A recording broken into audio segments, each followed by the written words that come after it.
we have the big cat, Ernie Ladd. Yes. Man. I don't know, do people remember the AFL? I hope they do after this episode. Yeah. But yeah, he played for what a tremendous athlete. And that's kind of when we started talking about some of these guys that ended up not having a championship. He was one of those guys that was champion anywhere he went anyway. He meant business. Ernie Ladd meant business, and he drew big business wherever he went. But, he was at Grambling, University, I guess, and he was down there playing basketball maybe, and a football coach saw him and said, be out on the field tomorrow. And he was there for a basketball scholarship, and then so he ends up going into the AFC. Like you said, does anyone remember the AFC? He played fucking professional football. And then back in those days, those guys didn't have these big contracts, and they did stuff in the off season, from driving a truck to selling cars to delivering whiskey or whatever. I know Art Donovan, that played for the Colts, done that. But Ernie Ladd, I guess he started wrestling some in the off season.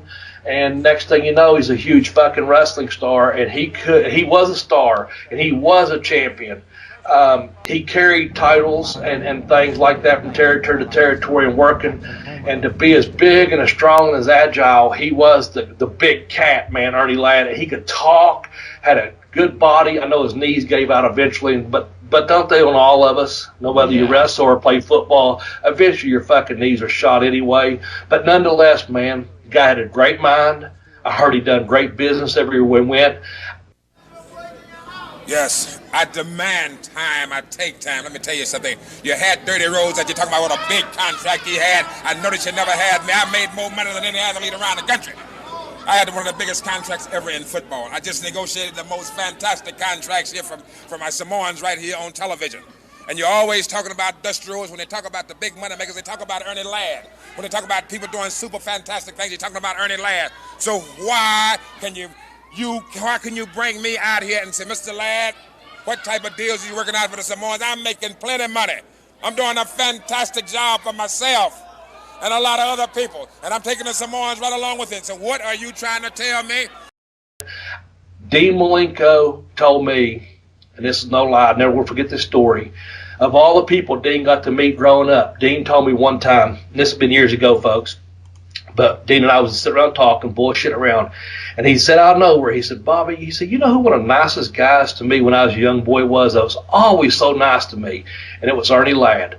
And so I never forgot that. I never got the privilege of meeting Ernie Ladd. I've never heard anything bad about him because he's a little bit before my time, obviously. I was a fan of his work. I loved when he was eventually show up on TBS and then he angle up Jay Strombo and shove the feathers in his mouth and all that. But I never forget what Dean told me. He said he was sitting there with ice packs on his knees after a match, and he was in pain, and he was still taking the time to be nice to a young Dean wasn't even in business then. He was just a young kid there to matches with his dad. And so to me, that leaves an impression on me that outside the ring, Ernie must have been well hell of a champion as well if you took the time to hang out and talk to a young kid, be kind to him, So hats off, Ernie Ladd, man. You could have been a champion anywhere you went. Yeah, that's I didn't get to see a lot of what he'd done, but every story you hear about him, it's amazing, like just the level of paying attention to his own business. Coming out, walking around the ring, and walking out of the building. That. Yeah, I like that. Yeah, just they're always great stories. Or him picking on guys like King Kong Bundy when they weren't kind of holding their shit together. Yeah, just sounded like an amazing man. His career does speak for itself, but again, not a major title, and lots of titles, but none of the ones we're considering.